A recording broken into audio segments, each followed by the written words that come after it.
तो hello friends, welcome back to my YouTube channel. तो जैसा कि आप लोगों को पता ही होगा कि हम आप लोगों के लिए बैक टू बैक क्लासेस लाते रहते हैं।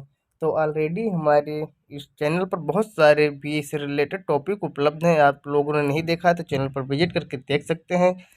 पिछली वीडियो में हम लोगों ने सोशियोलॉजी के चैप्टरों को क्लोज किया था, जो कि सोशियोलॉजी के 2 चैप्टर हमने पूरा कंप्लीट करा दिया है। आप लोगों ने नहीं देखा है तो उसे भी चैनल पर विजिट करके देख सकते हैं।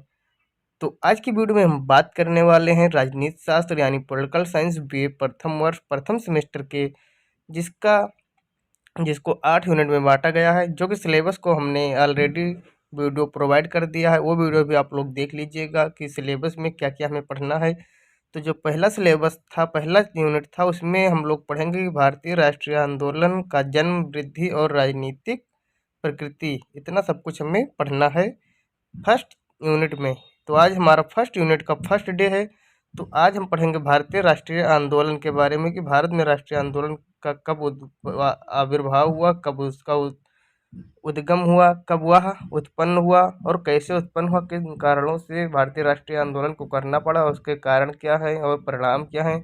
सभी कुछ हम इस वीडियो के माध्यम से जानेंगे। तो उस वीडियो में बने रहने के लिए धन्यवाद और वीडियो को लास्ट तक जरूर देखना।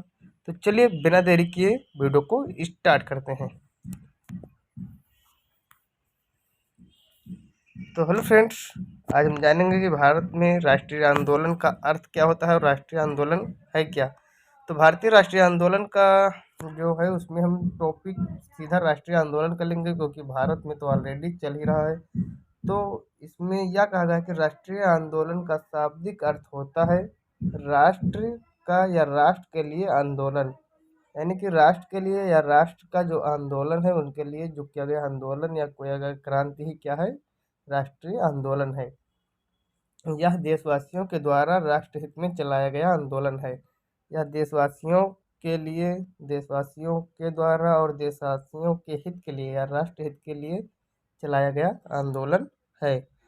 तो इसी के साथ हमारे एक महोदय थे, ब्राइस महोदय। इनका क्या कहना है? इनका कहना है कि राष्ट्र एक राष्ट्रीयता है जिसमें अपना संगठन एक राजनीतिक संस्था के रूप में कर दिया है।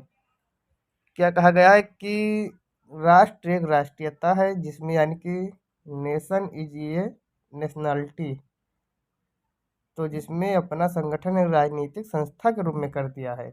जो राजनीतिक संस्था होती है, जैसे बहुत सारी संस्थाएं चालू की जाती हैं, तो उसी प्रकार से इसको भी, एक राष्ट्र को भी एक संगठन था, वो संगठन को भी राजनीतिक संस्था के रूप में एक कर दिया है।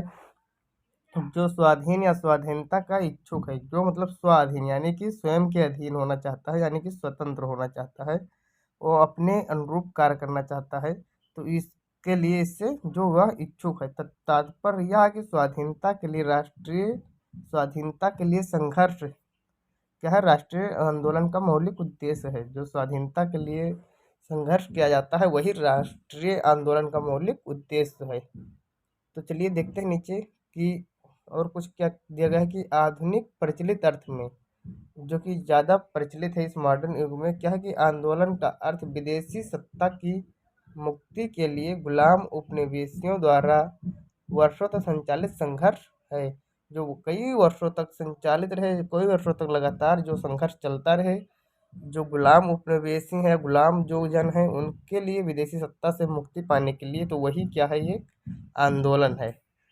तो देखते हैं कि भारतीय राष्ट्रीय आंदोलन को कितने भागों में बांटा गया है। तो भारतीय राष्ट्रीय आंदोलन के जो उद्भव थे या आविर्भाव था, उसको 3 भागों में बांटा गया, जैसे कि प्रथम चरण कब से था, 1885 ईस्वी से 1905 ईस्वी तक। तो ये था प्रथम चरण। तो प्रथम चरण में हम जानेंगे क्या क्या था, कैसे क्या हुआ। तो इस काल में भारतीय राष्ट्रीय कांग्रेस की स्थापना हुई, इसी काल में भारतीय राष्ट्रीय कांग्रेस की स्थापना हुई थी, किंतु इस समय इसका लक्ष्य पूरी तरह से अस्पष्ट था, अस्पष्ट नहीं अस्पष्ट था, यानी कि स्पष्ट रूप से नहीं था। इस समय आंदोलन का प्रतिनिधित्व अल्प शिक्षित, बुद्धिजीवी, मध्यम वर्गीय लोग कर रहे थे। तो उस समय क्यों ये अस्पष्ट था? क्योंकि उस समय जो इसका प्रतिनिधित्व थे, जो प्रतिनिधिकारी थे, इसके जो मेन कार्यकर्ता थे, वो अल्प शिक्षित यानी कि अर्धज्ञानी थे, ज़्यादा मतलब पढ़े लिखे नहीं थे। बुद्धिजीवी यानी कि थोड़ा उनमें बुद्धि नहीं थी, यानी कि वो अगर बुद्धिजीवी बोला जाए तो ये मत समझ लेना कि बुद्धि बहुत थी उनके अंदर, यानी कि वो थोड़ा बुद्धि से कम थे, कमज़ोर थे और मध्यम वर्गीय लोग रहते थे, जो मध्यम वर्ग में आते हैं। जैसे आजकल के लोग, जैसे हम लोग कहते हैं अन्न पिछड़ा वर्ग यानी ओबीसी कैटेगरी, इस प्रकार से या उनसे भी नीचे इस प्रकार से कैटेगरी के लोग आते थे। तो यह वर्ग पश्चिम की उदारवादी एवं अतिवादी विचारधारा से प्रभावित था। जो यह वर्ग था यह क्या पश्चिम की उदारवादी एवं अतिवादी विचारधारा से प्रभावित था। अगर आप लोगों को ये पीडीएफ चाहिए तो पीडीएफ का नोट, वो पीडीएफ का लिंक जो है डिस्क्रिप्शन में मिल जाएगा। पीडीएफ भी आप लोग डाउनलोड कर लेना, या फिर अगर स्क्रीनशॉट लेना चाहते हो तो स्क्रीनशॉट भी ले लेना।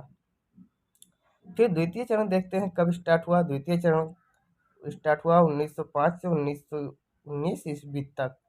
इस समय तक भारतीय राष्ट्रीय कांग्रेस काफी परिपक्व हो गई थी तथा इसके लक्ष्य एवं उद्देश्य स्पष्ट हो चुके थे।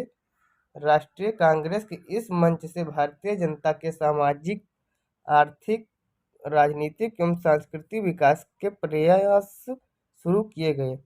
जो 1905 से 1919 ईस्वी तक थी, तब तक क्या था, भारतीय राष्ट्रीय कांग्रेस जो थी काफ़ी परिपक्व, यानी कि वो बहुत ही थोड़ा बलशाली हो गई थी। और उनके जो कांग्रेस की स्थापना जब हुई थी तो इतना मजबूत नहीं था, स्ट्रोंग नहीं था, तो धीरे धीरे स्ट्रोंग भी होता गया।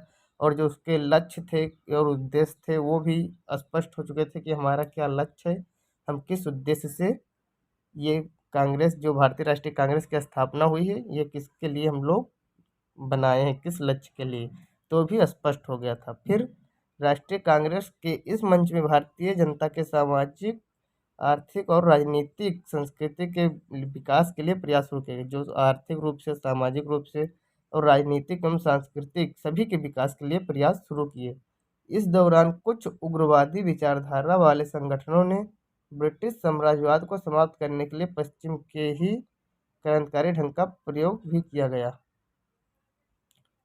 क्या हुआ कि जो कुछ उग्रवादी विचारधारा वाले संगठन थे, उन्होंने क्या किया, ब्रिटिश साम्राज्य को ख़त्म करने के लिए पश्चिम के ही क्रांतिकारी ढंग का प्रयोग भी किया गया। फिर क्या किए, तृतीय एवं अंतिम चरण, जो 3 चरण में हुआ था, तो अंतिम चरण क्या हुआ 1919 से 1947 तक। और इस काल में महात्मा गांधी ने नेतृत्व में कांग्रेस ने पूर्ण स्वराज की प्राप्ति के लिए आंदोलन प्रारंभ किया। इस काल में महात्मा गांधी के नेतृत्व में कांग्रेस ने क्या हुआ, पूर्ण स्वराज्य यानी कि पूर्ण स्वतंत्रता की प्राप्ति के लिए आंदोलन स्टार्ट कर दिया। और यही लास्ट आंदोलन था और 1947 में हमारे भारत को आज़ादी मिल गई और हमारा भारत देश आज़ाद हो गया। तो आई होप आप लोगों को भारतीय राष्ट्रीय आंदोलन क्या है वो समझ में आ गया होगा, और इसके कितने प्रकार हैं, यानी कितने चरण में ये संपन्न हुआ वो भी समझ में आ गया होगा। तो चलिए मिलते हैं नेक्स्ट वीडियो में। नेक्स्ट वीडियो हमारा होने वाला है कि भारतीय राष्ट्रीय जो राष्ट्रवाद था, राष्ट्रीय आंदोलन था, उसके उदय के कारण पढ़ेंगे। और वो वीडियो आप लोगों को मिस नहीं करना है, तो वो भी देखना। तो चलिए मिलते हैं, तब तक के लिए जय हिंद, जय भारत।